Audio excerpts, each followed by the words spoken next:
चलिए साहब, फिर हमने देखा कि 16 ऐसी धातुएं होती हैं जिनके साथ कितने कर्म होने चाहिए? 2। और उन धातुओं का नाम बताओ। कर्मक, द्विकर्मक। द्विकर्मक धातुओं का प्रयोग करने पर सामान्य हम बनाएंगे कितने कर्म? तो होगा। और एक जबरदस्ती बनाया, जो जबरदस्ती का होगा वो प्रधान होगा कि गौण होगा? गौण ही होगा। इस तरह से थोड़ा अभ्यास कर रहे थे। जैसे वामन बलि से वसुधा मांगता है, तो बलि से बलि और वसुधा से राधा। कंडूल से ओदर पकाती है, तो कंडूल से कंडाल और ओदर से। ऐसा अभ्यास हम सेट कर रहे थे और हम मानवक से मार्ग भी पूछ चुके थे और मानवक ने मार्ग को दूसरे से आपको बताया भी था, है ना? जी ध्रुव सा सी मत। जी पे आगे थे क्या हम? जी मत पे चले। मत पे देखिए, मत का मतलब होता है मथना। क्या होता है? मथना। राजस्थानी भाषा में उसको कहते हैं भिलोना। क्या करना?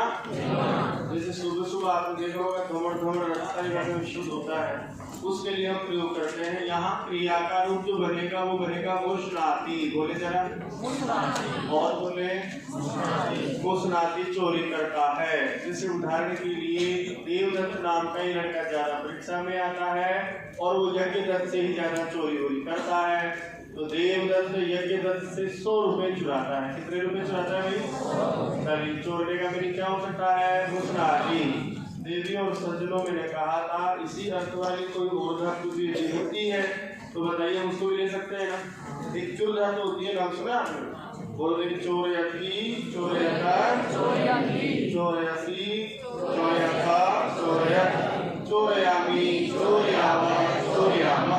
तो मैं चाहूँ तो बताओ मुस्नाती की जगह क्या लिख सकता हूँ? चोरयती। भाई दोनों का एक ही अर्थ है ना?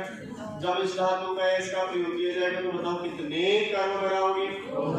चोरी करने की क्रिया के द्वारा देवदत्त कितने रुपए चुराना चाहता है? 100। ये तो चाहा गया सर्वाधिक कर्म सत से सही ना गया, शतांग तो नहीं बनेगा। और यज्ञदत्त से चुराना, लेकिन फिर भी हम इसको कर्म में बना देंगे यज्ञदत्तम। कौन है करता? पूरा पढ़ो, बहुत अच्छा लगेगा। मोहन नाम का लड़का है, मोहन नाम का लड़का है, वो राम से पुस्तक चुरा लेता है। बताइए, राम से क्या चुरा लेता है? पुस्तक। बताइए साहब, राम पुस्तक। चलो मुझे बताओ, जबरदस्ती का कर्म कौन है? राम। पुस्तक तो वास्तविक कर्म है, मुख्य कर्म है, प्रधान कर्म है, कठिन कर्म है, अभीत कर्म है, प्रधान जी कर्म है ना? इसको उक्त कर्म कहा जाता है, प्रधान कर्म। यानी चोरी के द्वारा क्या चाहता है? वो राम को चाहता है, पुस्तक को चाहता है। लेकिन किससे चुरा रहा है वो? फिर भी हम राम को पकड़ के उसमें भी क्या कर देंगे? दिया। मत। एक होता है मुश। अरे अपराध हो गए, तो मत कहा, चर्चा में ऐसी करेंगे, कोई बात नहीं, प्रतिवाद से धातु ले लेते हैं हम। कौन सी? इसका नाम है मुश, है ना? तो मुश का मतलब क्या था? चोरी करना। चोरी करना। चलिए सर, उसी को पढ़ रहे थे, वापस पढ़ दो, दोबारा देखो। मुश धातु का रूप क्या चलेगा? क्योंकि दोनों क्या क्रियाधिकरण की धातुएं हैं। मत का मतलब होता है मतना। बोलो, अब बोलो, मतना। और इसके रूप भी क्या होते हैं साहब? मत से मतनादि की तरह चलते हैं, दोनों एक ही स्वभाव की धातुएं हैं। तो मुश से क्या बनाया? मुस्नाती, चोरी करता है। और बताइए, मत से क्या बनाओगे? मतनाती, मतलब मतता है। जैसे उदाहरण के लिए कोई देवता है, कोई असुर है, और असुरों ने, आपको पता है कि कई सारे समुद्र से देवासुर संग्राम हुआ ना, उसके बाद में समुद्र का मंथन हुआ, उसमें जो है जहर भी निकला, महाकाल ने, उसका नाम ही नीलकंठ हो गया। उसी प्रकार से अलग अलग लोगों को अलग अलग प्राप्त हुआ। तो असुर समुद्र से, सागर से, क्षीर सागर से क्या करते हैं? अमृत मथते हैं। चलिए साहब, अमृत को हम अमृत कह सकते हैं, क्षीर सागर को मेरा मन करे तो मैं क्षीर सागर कह सकता हूँ। और मथने की क्रिया क्या बनेगी? मथनाती। कौन मथता है? असुर। मथने के द्वारा क्या चाहता है वो? तो बताइए, अमृत से अमृतम। कहाँ से चाहता है वो अमृत? इसको भी हम जबरदस्ती क्या बना देंगे? अच्छा, मैंने ये अनुस्वार लिखा, आप समझ रहे होंगे। आगे व्यंजन वर्ण होता है तो मैं अनुस्वार में बदल जाता है। और आगे देखो स्वर है तो मैंने इसको मैका नहीं रखा है। अब एक उदाहरण में थोड़ा अलग से आपको बोलता हूँ। क्षीर सागर की जगह हो सकता है परीक्षा में क्षीर निधि लिखा हो, एक ही बात है ना भाई। और अमृत का भी पर्याय कोई सा भी, जिसे उठाने के लिए धा भी हो सकता है। मतने की क्रिया क्या चलेगी, मथनाती है। और मान लीजिए असुर की जगह क्या आ जाए, कोई देवता के लिए आ जाए। बनाओ साहब देवी और सचुनो, बहुत एनर्जी बोलते हैं आप, दोबारा पढ़ो। हो जाएगा। इस प्रकार से मान लीजिए राम कुमार दूध से, तक्र बोलते हैं छाछ को, है ना, तक्र। दूध को बोलेंगे दूध, छाछ को बोलेंगे तक्र। बोलो राम कुमार से क्या बनेगा, राम कुमार है, दुग्ध से, तक्र से आगे, है ना। बहुत सारे लोगों को सीन याद आ रहा होगा, जब हम सर्दी के दिनों में, गर्मी के दिनों में अनुभव की आंखों से मम्मी उठाती थी, मेरा प्यारा बेटा, मेरी प्यारी बेटी, है ना। हमारे घर में क्या बहन नहीं है तो हम ही सब बेटा और बेटी, पुल्लिंग और स्त्रीलिंग दोनों हम ही होते थे। बड़ा जो होता है घर में वो में सब बेचारा कटता है, शोषण का शिकार होता है, खाने पीने से लेकर पहनने से लेकर हर बात में। क्योंकि छोटे वाले को तो पता है, बड़े वाले को टेंशन है कि ये काम से ये अलार्म ले बेटा, है ना। और अलार्म भी बहुत ही प्रकार का होता है, अनेक प्रकारों के अलार्म आपने समय समय पर दूध की कटोरी से लेकर रोटी चुपड़ने से लेकर हर प्रकार की जगह अलग अलग अलार्म आपने देखे हो। मम्मी उठाएगी मेरा प्यारा बेटी, मेरी बेटी, है ना, मतलब बेटी, ऐसा कहेगी कि मम्मी थोड़ा सेट करती है ना। और वो जाके आजकल तो क्या होता है, स्टील के बर्तन बहुत आयात में है ना। पहले आता था बिल्कुल काले कलर का एक बहुत बड़ा मटका, जिसको राजस्थानी भाषा में बहुत ही सुंदर शब्द दिया गया, हांडा। बहुत प्यारा शब्द है, नजर डालेंगे उस शब्द। तो उसमें जैसे जैसे परिवार की आकृति होती थी वैसे वैसे उस मटकी की यानी हांडास की आकृति होती।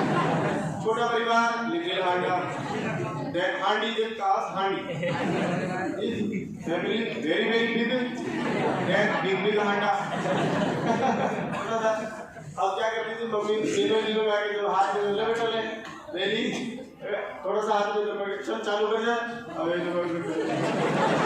मतलब अनुक्रिया चलती रहती थी। जिस बार सर्दी के दिनों में ज्यादा हो जाता था कि मम्मी हद कर रखी तुमने, है ना, ये भी कोई हद अत्याचारी थी। तो कभी कभार कहीं दोस्तों की सलाह लेते थे तो कहते थे भैया काम कर, दो चार थोड़ा तेज मार। तो ये कहती थी मम्मी नहीं है, पापा भी नहीं है, मैं तो हूँ। और तेज ये टमाटर से एकदम मटका बाप रे मम्मी, मटकी कच्ची है तो। अब पापा जो आएंगे घर में वो दीदी को पूरा का पूरा इधर से महासागर का पूरा पानी बिक्री रहेगी। अब कैसे लगी आएगी, कैसे करती है, मम्मी से लड़ेंगे।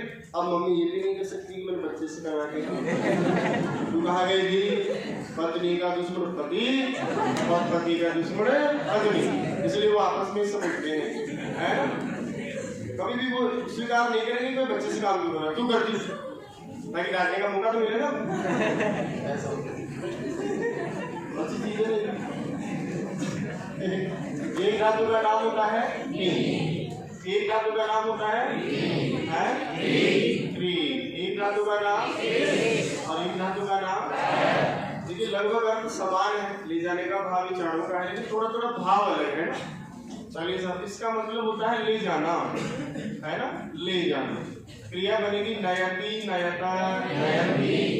फ्री का मतलब है हरण करके ले जाना। कैसे ले जाना, अपहरण करना, अपहरण करके ले जाना है तो मतलब ले जाने, ले जाना। कृष का मतलब होता है कि खींचना, खींच कर ले जाना, खींचना, नहीं जाए तो हम ऐसे भी ले जा सकते हैं। और वह का मतलब होता है ढोकर या लाद कर ले जाना, है ना। तो चारों में एक ही सेंस होता है कि ले जाएंगे, ले जाएंगे, ले जाएंगे। अब जैसे चाहे वैसे ले जाएंगे। उदाहरण पढ़ते हैं तो नी का बनेगा नयती। कौन लिखा मैंने, किसान। किसान गांव से या गांव में, दोनों अर्थ आप ले सकते हैं। गांव से भी ले जा सकता है और गांव में भी ले जा सकता है। इसको ले जा सकता है बकरी को, जो कटनी होती है अज। बताइए साहब क्या लिखेंगे, अजा, बकरी को अजा। और ले जाएंगे, नॉर्मली ले जाना है तो नयती। कौन नयती, ऐसे तो ना बकरी ले जाएगी किसान को उठा के, सर बीमार हो गया, वफादार बकरी आज तक सुना नहीं। गधा तो ले जाता है। हाँ गधा क्या? गधा तो ले जाता है किसान। गधा ले जाता है।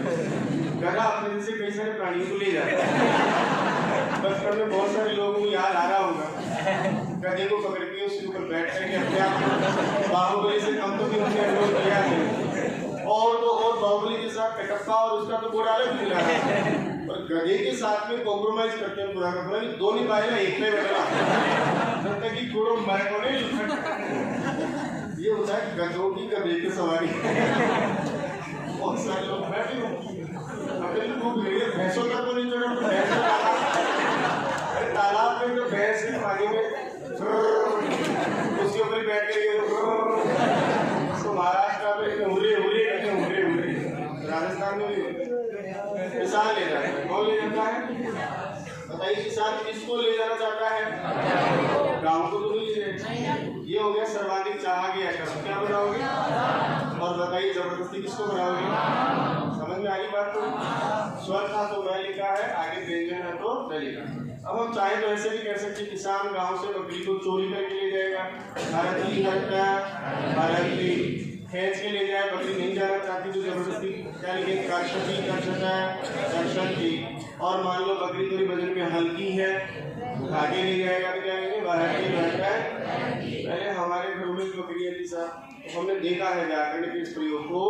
जैसे आते बकरी की सौदा करने वाले तो पिताजी से कहते देखो जी चाचा जी इसको दे दो 5,000 की ये बकरी।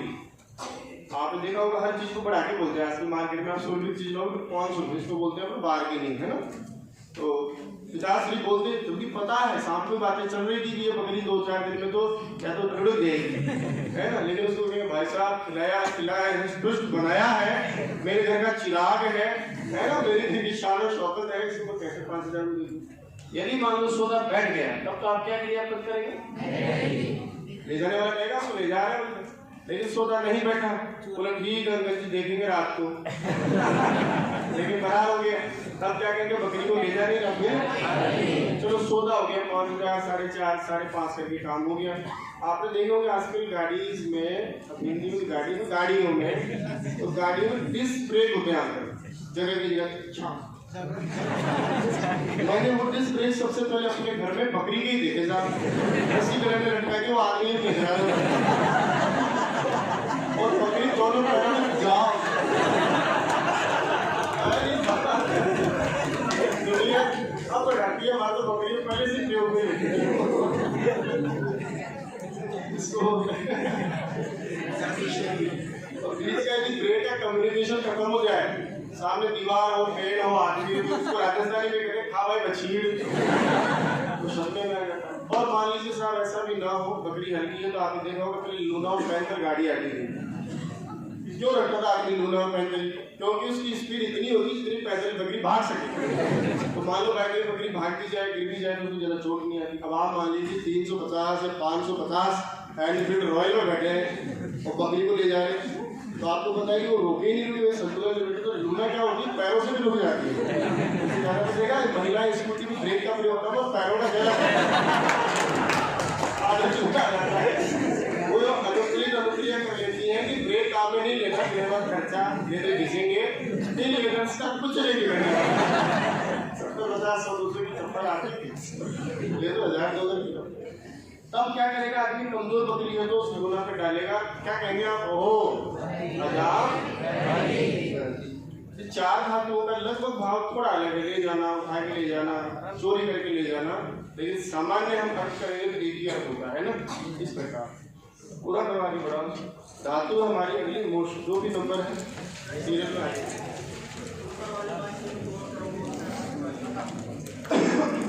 इसमें क्या करें? देखो ऐसे सीखो है ना, मैं बताऊंगा उसको स्वीकार मत करो। क्रिया क्या है? चोरी करना है। कौन चोरी करता है?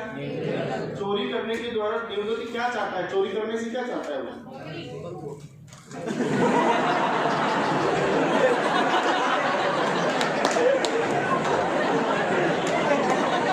कोई भावना हो सकता है कि इधर-उधर देखेंगे ना, हो सकता है कि इनके जरूरत चोरी करने की जबान में, मस्तिष्क में, सपने में भी कई बार तो ऐसे ही होता है। जैसे आप पढ़ रहे मान लो कुछ ज़्यादा ही आने तो प्रभाव में बह गए हो, तो सोते सोते कहेंगे किसान बकरी को ले गया, बिठा के ले गया, खींच के ले गया, ये सब चीज़ें आ जाती है। आपने तो सिंपल फैट को बनाया दोबारा दे दो। चोरी करने की क्रिया है सर, चोरी करके क्या चाहता है? सोने। अब किससे चाहता है वो? अलग हो रहे हैं, चोरी करें। पंचमी की जगह मुझे जबरदस्ती इसमें क्या बना दिया? ये जबरदस्ती का बनाया तो है जो नहीं था वास्तव में, वो तो है हमारा अकथित गुण। और चोरी करने के द्वारा जिसको चाहते हो, जैसे यहाँ चोरी करके क्या चाहता है? ऐसे सवाल किया करो क्रिया से। ले जाता है, किसको ले जाना चाहता है? विमुखी कर्म। कहाँ से ले जाए, कहाँ ले जाना चाहता है? गाँव। वो गौण कर्म हो गया जो आपने जबरदस्ती अपादान सप्तमी को चतुर्थी को जबरदस्ती पढ़ा। धातु देखो दंड के द्वारा क्या चाहता है वो? दंड लेकर जो भी दंड में चाहता है ना वो चाह गया हो गया। 100 रुपये चाहता है, या राज्य चाहता है, या कुछ और जमीन जायदाद चाहता है, प्लॉट चाहता है, समझ रहे आप? तो क्रिया करके क्या चाहता है ऐसा सवाल किया करो। भाई क्रिया क्यों कर रहा है, क्या चीज इसको? तो फिर उससे सवाल का उत्तर मिल जाएगा। वो होगा प्रधान कर्म हमेशा। और फिर इसके आजू बाजू में जो कर्म या तो निश्चित कर्म हो सकते हैं या फिर एक गौण कर्म। ऐसे सवाल किया करो। दंड से क्या चाहता है वो? 100 रुपये चाहता है बैंक। अब किससे चाहता है 100 रुपये?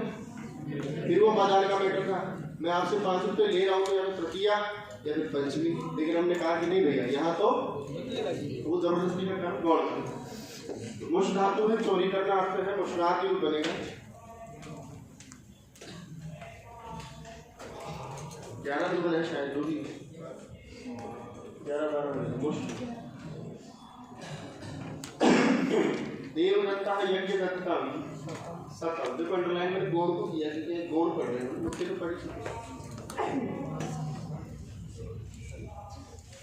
मुष्णा। साथ ही चौरेटी भी हो सकता है, दोनों समान अर्थ वाले धातु हैं। मोहना है रामम पुस्तकम मुष्णाति। सर इसमें दोनों ऑप्शन नहीं आ सकते हैं? कैसे? जैसे एक तो यज्ञ दत्ता में और एक अपादान पंचमी आ गया तो देगा आपको। यदि वो शुद्धि टारगेट करेगा ना, वो तो आपको लिख ही देगा कि मोहन है रामात पुस्तकम मुष्णाति।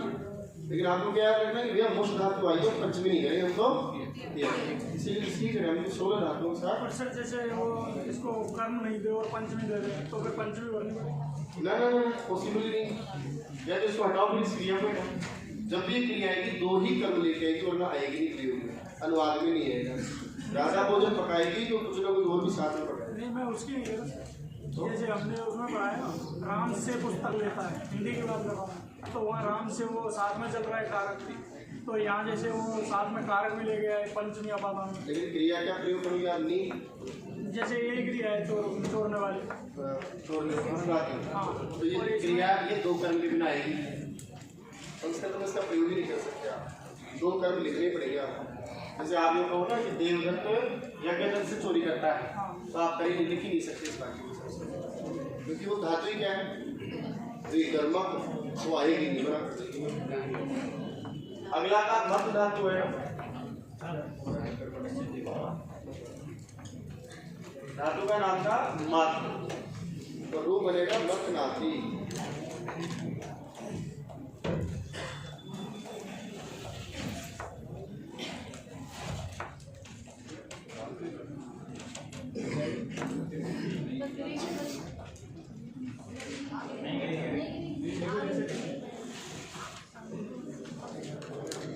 मत से मत नाती। असुर क्षीर सागरम अमृतम अपनाती, और सुर क्षीर निधि सुधा मथनाती।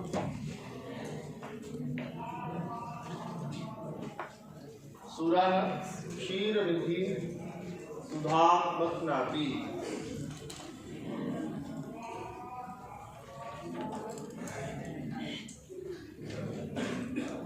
उसके बाद 4 धातु को एक साथ ही पढ़ा है, एक साइड भाव है, एक ही वाक्य दिया है इसका, हम समझ जाएंगे।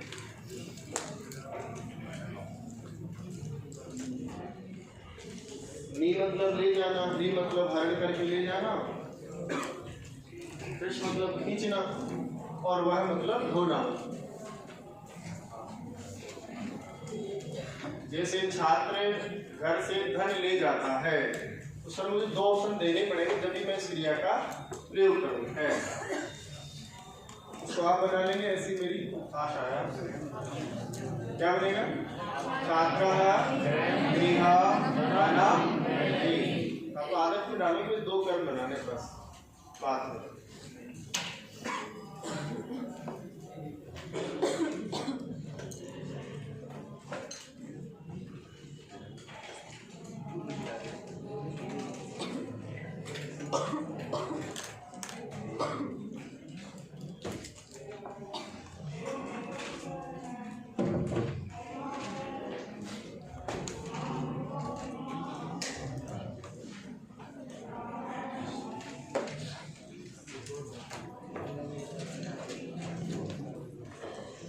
कितने धागे पढ़ी आपने? पढ़े हैं आप 1-2 बार?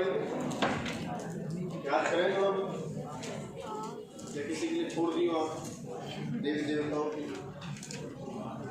बोल दे 2 या 5 खंड रुद्र दक्ष वीर प्रो सास वीर मत मुश जब भी आप इनका प्रयोग करोगे, यदि अर्थवादी धातु का भी प्रयोग करोगे चौरेथी की तरह, तो आपको कितने कर्म बनाने ही पड़ेंगे। तो आप इनको पढ़ते ही आपको लगना चाहिए जोर का झटका धीरे से। अच्छा, कितने कर्म चाहिए? और कर्ता के अलावा बीच में जो भी मिलने से कर्ण हो से अपादान हो, वो अपने आप ही से हो जाएगा और द्वितीया में उसकी रूप बना देंगे। अब देखिए साहब, द्वितीया के ही प्रसंग में कुछ और भी चीजें हैं। 2 कर्म की चर्चा मैंने आपके साथ कर ली है, क्रम से बता सकते हैं क्या आगे? पहला कौन सा था? जिसको नहीं चाहते थे वो फिर जिसको जबरदस्ती बनाया उसको के अलावा कहीं कहीं क्या होता है कि जहाँ आधार होता है ना, प्रत्येक वस्तु पदार्थ सजीव निर्जीव जड़ चीजों का कोई न कोई आश्रय अवश्य होता है, उसको कहते हैं आधार। तो क्या कहते हैं? और आधार का ही व्याकरण में नाम होता है अधिकरण, और अधिकरण का नंबर होता है 7। कौन से विभक्ति के हिसाब से? तो बताइए उसमें कौन सी विभक्ति होनी चाहिए? जैसे मैं भवन पर बैठा हूँ तो राम से रामे, तो भवन से भवने बनना चाहिए। घर में बैठा हूँ तो गृह से गृह, बंदर वृक्ष पर बैठा है तो वृक्ष से, ऐसे पढ़ते हो ना। लेकिन कभी कभी आधार को भी द्वितीया में ले लिया जाता है। कैसे? तो देख रहे हैं, सूत्र है अधि सीन स्था आ दिखाने के लिए डबल अवग्रह लगाते हैं ना, ए और ए का मरा हुआ। हालांकि इसको नहीं भी लिखे तो भी कोई दिक्कत नहीं है, बराबर लिखा है कर्म। अधि सीन स्था कर्म पढ़ो। जो पहला देख रहे पता वो क्या है? उपसर्ग क्या? और अधि उपसर्ग के बाद में आपको पता कितनी है? 3। ये तीनों की तीनों क्रिया है, मतलब धातु। चलिए बताइए कौन है? क्या बसा है? इसका मतलब होता है सोना, और इसकी क्रिया बहुत इंपॉर्टेंट है। बोलो थोड़ी अलग चलती है, शेते शयाते सिर। दूसरी जो धातु है उसको देख रहे हैं आप, मैं समझता हूँ उसको देख के कुछ हुआ होगा आपको। इस की जगह क्या हो जाता है? और लोग चलेंगे साथ अगली जो धातु है उसका नाम है आश। बहुवचन है ना, आसाम इसलिए बन गया। षष्टिका की 3 धातुओं का रामानाम की तरह आसाम हो गया। और इसमें धातु क्या है? आश, और आश का आश ही रहता है, क्रिया बनेगा आस्ते। बोलो आस्ते। इसका मतलब है देवी और सज्जनों सोता है या सोना, इसका मतलब है रुकता है या ठहरता है, और इसका मतलब होता है बैठता है। सामान्य भाव थोड़ा उल्टा सीधा भी आप समझ लेंगे, माने कि थोड़ा इसका तो सोना और इनका रुकना या बैठना ठहरना। तेज तत्व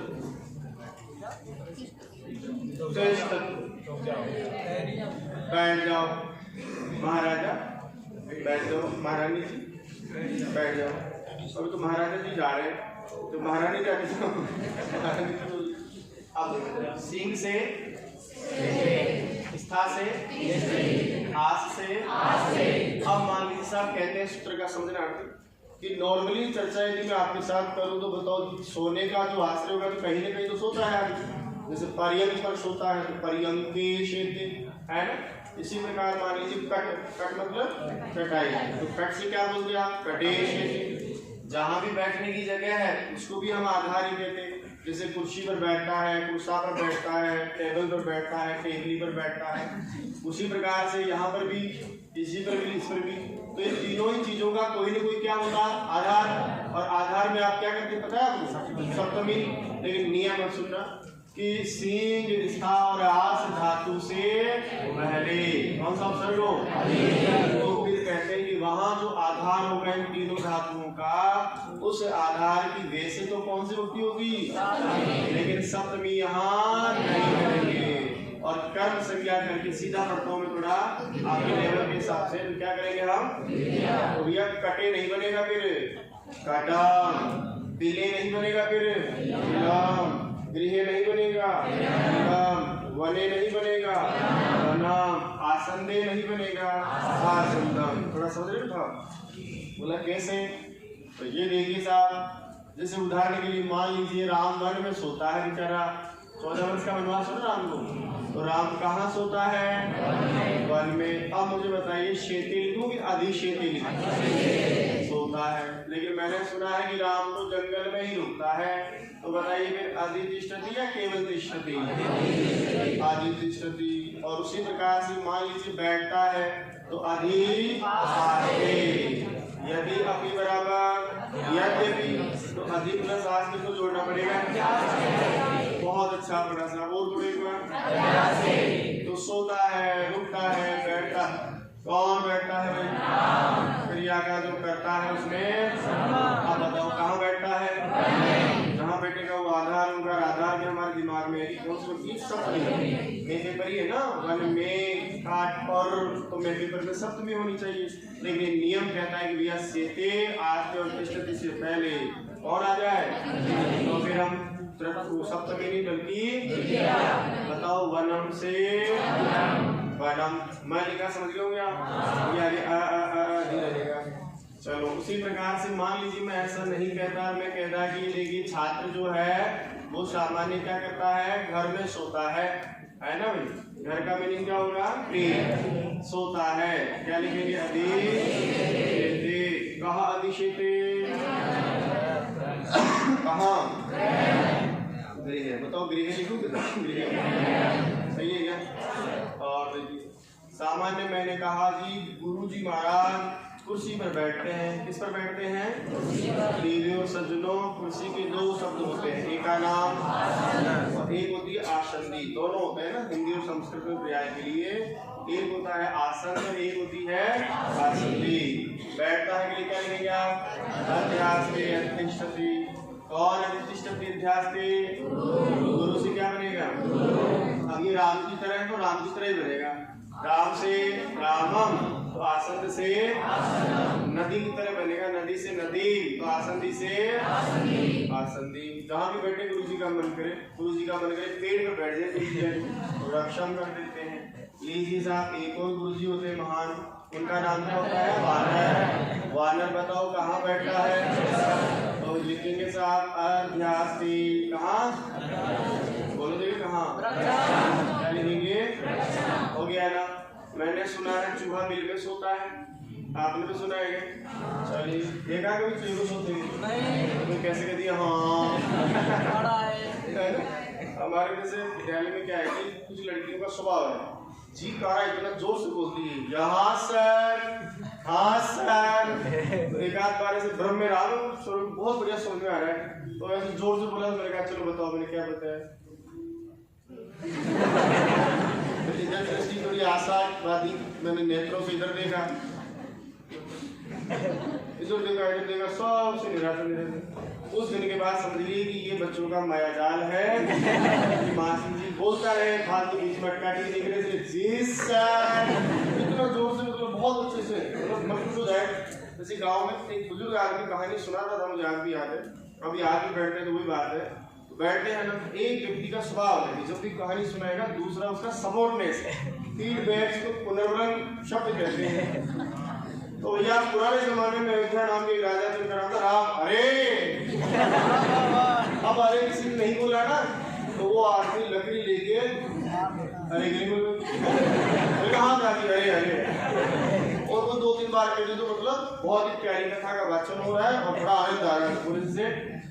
और मर्यादा पुरुषोत्तम राम ने निकला धनुष और रावण ने कर दिए 7 अच्छा। अरे अरे अरे मतलब इसको कहते हैं परम आनंद स्वर्ग। पहले आता था DID आता था, क्या आता था तो सुनता बैठे थे उसमें, क्या बात क्या बात क्या बात, 1 बार 3 बार 3 बार होता था। इससे क्या होती है कि भावाभिव्यक्ति में थोड़ा जोर आ जाता है, वजन लगता है कि दमदार बात, तो 3-4 बार कहने से थोड़ा वजन लगता है। बंदर कहाँ बैठेगा? वृक्ष पर बैठेगा।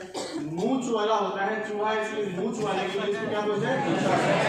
होती है मूंछ, देखना कम होती है, अपने को बहुत सारे परमात्मा दी 5-7 बार ही दी है, तो ज्यादा कोई दिक्कत नहीं आती। कर नहीं तो पता है क्या होता है, ओ भाई चल आगे लाइन में जल्दी कर, और मुझे भी सेलिब्रेट करवा बहुत बड़ी दिक्कत हो जाए। परमात्मा का शुक्रिया अदा करना चाहिए कि मूसक की मूंछों को फिक्स रखा, वो कई 5 बार ठीक है, और ना बढ़ते हो 4 सेंटीमीटर से 4 से 5 नहीं तो आपके लोग पैरों में क्या जा रहे हैं कि ये मूंछ हुआ है, उसकी मूंछों के बाद जा रहे हैं।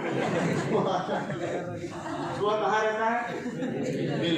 कहाँ सोएगा? दिल में। पहले सोने का भी कंप्लीट करो, दिल से समझ रहे हैं? अब बताइए साहब देवदूत सज्जनों, यदि इस वाक्य में क्रिया से मैं अधिक हटा लूं तो फिर बताओ द्वितीय करोगे क्या? क्योंकि द्वितीय का कारण ही अधिक था, जब कारण खत्म तो कार्य भी खत्म। बताइए साहब, मैं कहूँ कि केवल क्रिया आ जाए तो फिर बताओ आधार में हम करेंगे सप्तमी। अब मैं इसको ज्यादा क्यों लिख लूंगा, आपसे लिखवाऊंगा, तो मुझे बताओ राम वन में सोता है कोई दिखे तो राम वन शेती, तो फिर बताओ वन से बने। मैं कहूँगी घर में सोता है तो गृह से, आसन पर बैठता है तो आसन से। इस शब्द को थोड़ा सीखना, आसन भी लिखा है ना, ये स्त्रीलिंग शब्द है, नदी की तरह चलता है, नदी से नद्याम, तो आसन किसे बनेगा? आसंध्याम। क्या बनेगा? आसंध्याम। नद्याम, आसंध्याम, मध्याम, ऐसे रूप चलते हैं। अब बताइए वृक्षम से क्या बनाओ? वृक्षे, और बिलम से बिले। तो सामान्य याद रखिएगा 3 धातुओं से पहले किसी एक उपसर्ग जिसका नाम है तो हम पेपर होने के बावजूद भी बताइए कौन सी वृत्ति करेंगे?